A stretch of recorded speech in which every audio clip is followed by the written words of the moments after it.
नमस्ते बच्चों, आप सभी का स्वागत है। आज हम पाठ 17 जैव प्रौद्योगिकी की पहचान इसी को कंटिन्यू कर रहे हैं। आज हम पढ़ेंगे मांसपेशीय ऊतक। मांसपेशीय ऊतक बच्चों देखने के लिए आपका हाथ कोहनी से मोड़ो और ऊपर और नीचे की मांसपेशियों का निरीक्षण कीजिए। हाथ सीधा रखकर पुनः उन मांसपेशियों का निरीक्षण कीजिए। यही कृति जो है पैर के घुटनों को मोड़कर भी कीजिए।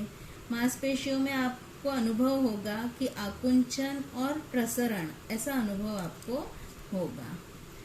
ये आकुंचन और प्रसरण जिस कारण से होता है उस विशेष प्रकार के जो संकोची प्रोटीन से मांसपेशीय तंतु और मांसपेशीय ऊतक बनते हैं।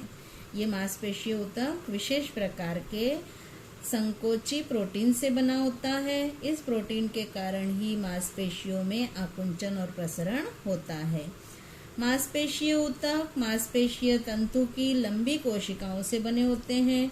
मांसपेशियों में होने वाली आकुंचन और प्रसरण की प्रक्रिया मांसपेशीय ऊतक की सभी गतिविधियों में सहायता प्रदान करती है। यहाँ पर देखिए बच्चों, मांसपेशीय ऊतक के प्रकार दिखाए हैं, मतलब स्नायु ऊतक के। मांसपेशियों को स्नायु भी बोलते हैं, तो स्नायु ऊतक के प्रकार है। पहला प्रकार क्या है? ये पट्टकी स्नायु, दूसरा अपट्टकी स्नायु और तीसरा हृदय स्नायु। तो पट्टकी स्नायु, इनके चित्र दिखाई दे रहे हैं। ये कैसे होते हैं? इनकी कोशिका लंबी, बेलनाकार, अशाखीय, बहुकेंद्रकीय मांसपेशी होती है। केंद्रक बहुत सारे होते हैं। इनका स्वरूप, इन मांसपेशियों पर गाढ़े और हल्के पट्टे होते हैं। हड्डियों से जुड़े होने के कारण इन्हें कंकाल मांसपेशी भी कहते हैं। इन मांसपेशियों में गतिविधि हमारी इच्छा अनुसार होती है, इसलिए इन्हें ऐच्छिक मांसपेशी भी कहते हैं। इनका कार्य क्या है? हाथ पैर का हिलाना, दौड़ना, बोलना, इन गतिविधियों को कराने वाली ये मांसपेशियां हैं जो हमारी इच्छा अनुसार कार्य करती हैं। दूसरी है अपट्टकी स्नायु।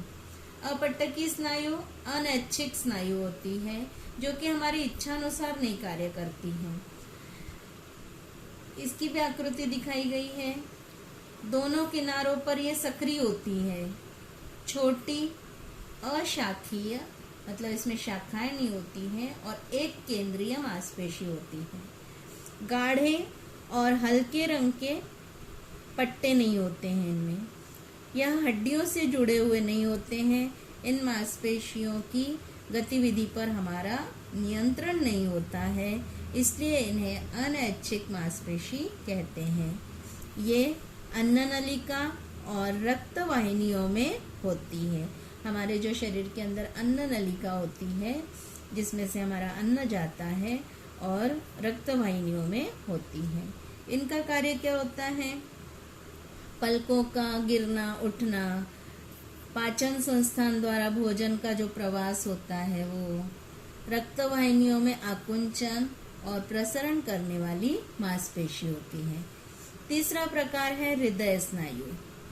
ये कैसी होती है? इनका भी चित्र दिखाया है। दंड गोलाकार होती है, शाखीय होती है, एक केंद्रीय मांसपेशी होती है। इसका स्वरूप कैसा होता है? इन मांसपेशी पर गाढ़े और हल्के पट्टे होते हैं। हृदय इन मांसपेशियों से बना होता है। इन मांसपेशियों की गतिविधि पर हमारा कोई नियंत्रण नहीं होता है। लयबद्ध पद्धति से आकुंचन और प्रसरण होता है। इनका कार्य क्या है? हृदय का आकुंचन व प्रसरण कराने वाली मांसपेशियां ये होती है। इसके बाद अगला प्रकार है बच्चों तंत्रिकीय ऊतक। गीत सुनकर गायक का नाम पहचानना, खुशबू से रसोई घर में बनने वाले पदार्थ को पहचान सकते हैं ना बच्चों? तो ऐसे काम हम हमेशा करते हैं। इसके लिए हमारी मदद कौन करता है? कौन बोल रहा है उसकी आवाज भी हम पहचान सकते हैं। स्पर्श है, ध्वनि है, गंध है, रंग है। इन कुछ उद्दीपनों को प्रतिसाद देना शरीर के तंत्रिकीय ऊतक के कारण ही संभव होता है। यहाँ पर देखिए बच्चों, तंत्रिका कोशिका की आकृति दिखाई है। उद्दीपित होने और उस उद्दीपन को गति से शरीर के एक भाग से दूसरे भाग तक पहुंचाने के लिए, कोई भी जानकारी शरीर के एक भाग से दूसरे भाग तक पहुंचाने के लिए तंत्रिकीय ऊतक विशेष प्रकार से बने होते हैं। यहाँ तंत्रिका कोशिका की आकृति दिखाई है। ये माइक्रोस्कोप में कैसे दिखाई देती है तंत्रिका कोशिका, उसका चित्र भी दिखाया गया है। प्रत्येक तंत्रिकीय ऊतक का कोशिका देह मुख्य भाग होता है। ये कोशिका देह दिखाई गया, ये कोशिका देह इसका मुख्य भाग होता है। इसमें केंद्रक और कोशिका द्रव्य होता है, दिखाई दे रहा है, केंद्रक दिखाई दे रहा है और कोशिका द्रव्य इसके अंदर भरा हुआ रहता है। कोशिका देह से अनेक छोटे तंतु निकलते हैं जिन्हें वृक्षिका कहते हैं। आकृति में बच्चों ध्यान से देखिए, कोशिका देह से छोटे छोटे तंतु निकलते हुए दिखाई दे रहे हैं जिन्हें क्या बोलते हैं, वृक्षिका कहते हैं। इसमें एक तंतु काफी लंबा होता है, ये देखिए ये लंबा, जिसे अक्षक तंत्रिका अक्ष कहते हैं। एक तंत्रिका कोशिका 1 मीटर तक लंबी हो सकती है। हमारे शरीर में सबसे लंबी कोशिका कौन सी होती है, तो वो तंत्रिका कोशिका ही होती है। एक तंत्रिका कोशिका 1 मीटर तक लंबी भी हो सकती है। कई तंत्रिका तंतु संयोजी ऊतकों द्वारा जुड़े होने से तंत्रिका का निर्माण होता है। मस्तिष्क, मेरुरज्जु और तंत्रिकाएं तंत्रिका ऊतक से बनी होती है। तंत्रिका ऊतक व मांसपेशी ऊतक इनके कार्यात्मक संयोग के कारण ही बहुसंख्य प्राणियों में उद्दीपन की अनुक्रिया होती है। इस तंत्रिका कोशिका की पूरी रचना और कार्य हम पिछले पाठ में पढ़ चुके हैं। इसके बाद बच्चों अगले आते हैं वनस्पति ऊतक। प्राणी ऊतक यहीं पर समाप्त होते हैं। अब है अगले वनस्पति ऊतक और उनके प्रकार है। थोड़ा याद कीजिए, प्राणियों और वनस्पतियों की वृद्धि में कौन सा मुख्य अंतर है।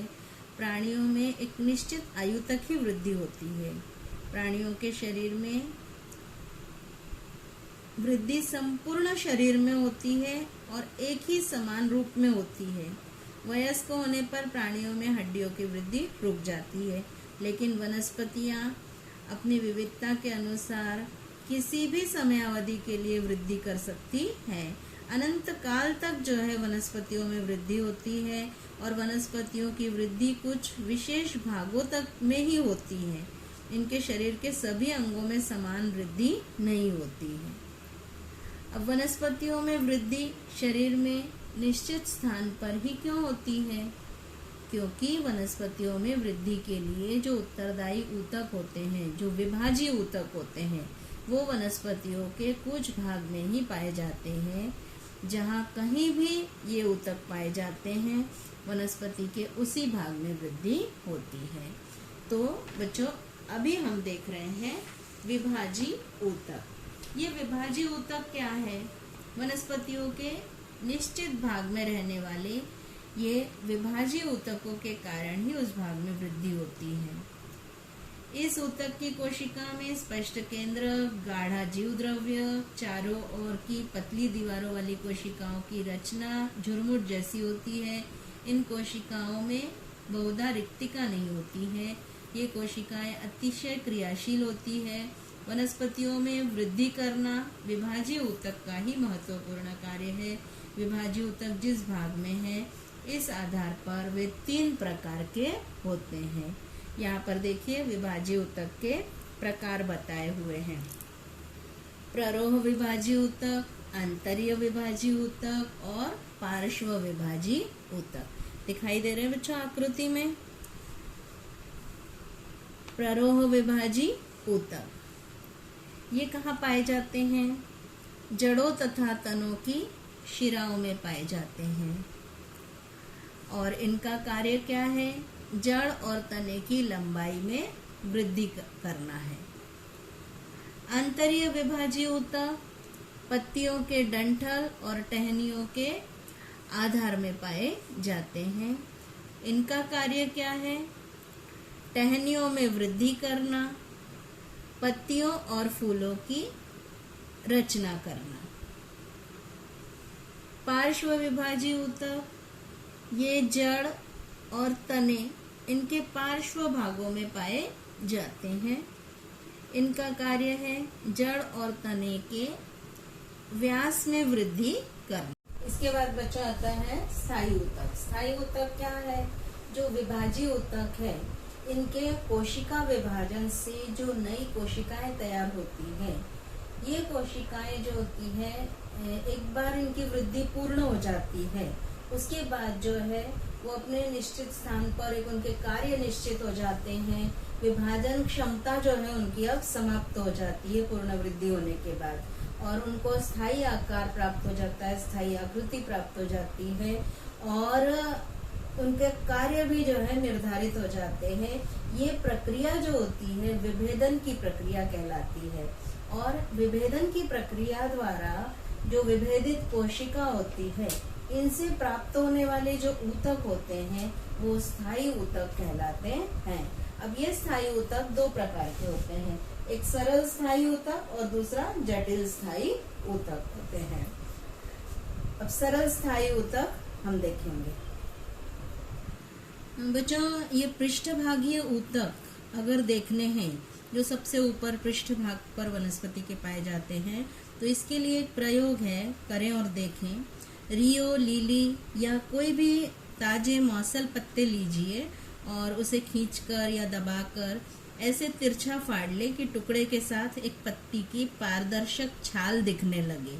चिमटी से इस छाल को अलग करके सेफ्रेलिन रंजक के विरल द्रव्य में 1 मिनट तक रखें।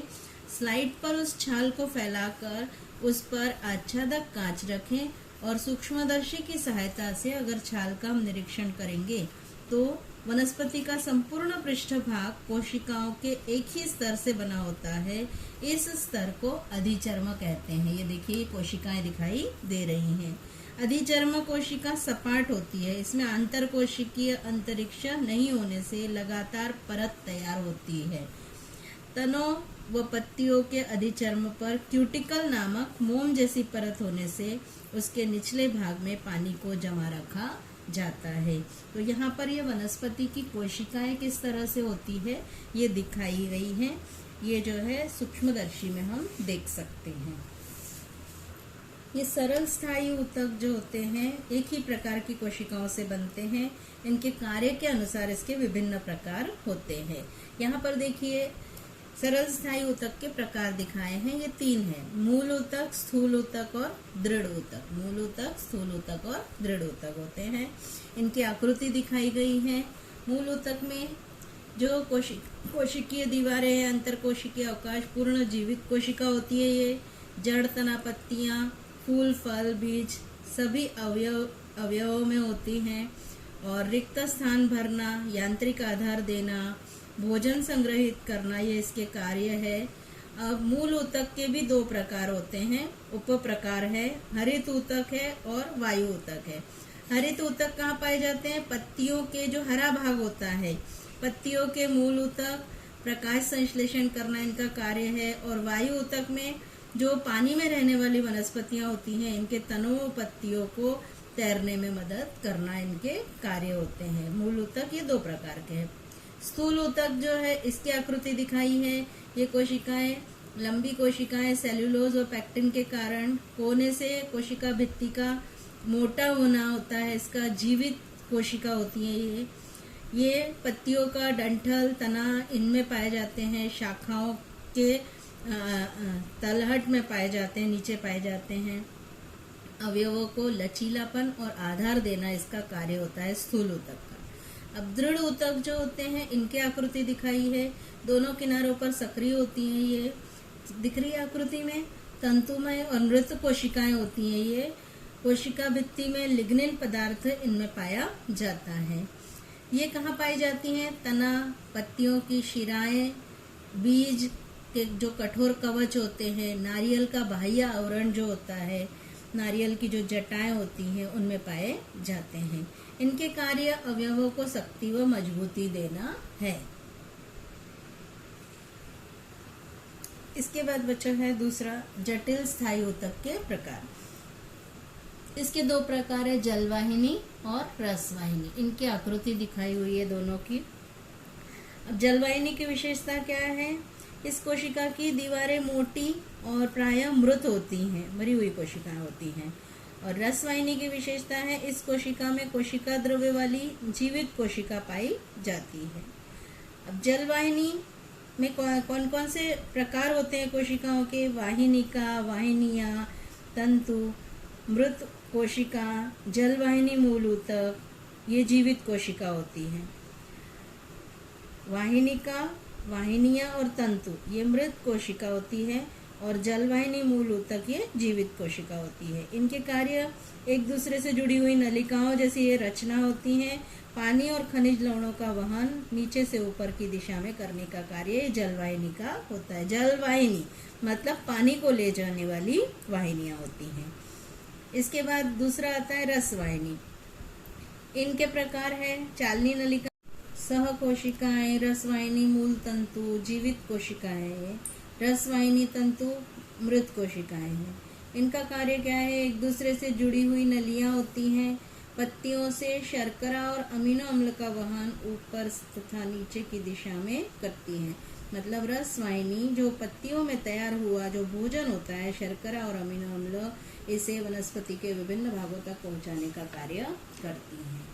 अब सजीवों के शरीर में कुछ जीवित कोशिकाएं पूर्णक्षम होती है। अगर उन्हें उचित वातावरण मिले तो इन कोशिकाओं से नए पूर्ण सजीव तैयार हो सकते हैं। कोशिकाओं के इसी गुणधर्म का उपयोग करके उनमें जनुक निर्धारित जैव रासायनिक प्रक्रिया का उपयोग करके उत्तम दर्जे की अधिक उत्पादन देने वाली फसलों की विविध प्रजातियां, इसी प्रकार जानवरों की नई प्रजातियां, विविध प्रकार के टीके, इनका निर्माण किया जा सकता है। ये मनुष्य के ध्यान में आया है। इससे ही आगे जैव प्रौद्योगिकी का उदय हुआ है। अगले लेक्चर में हम जैव प्रौद्योगिकी पढ़ेंगे। आज इतना ही, धन्यवाद।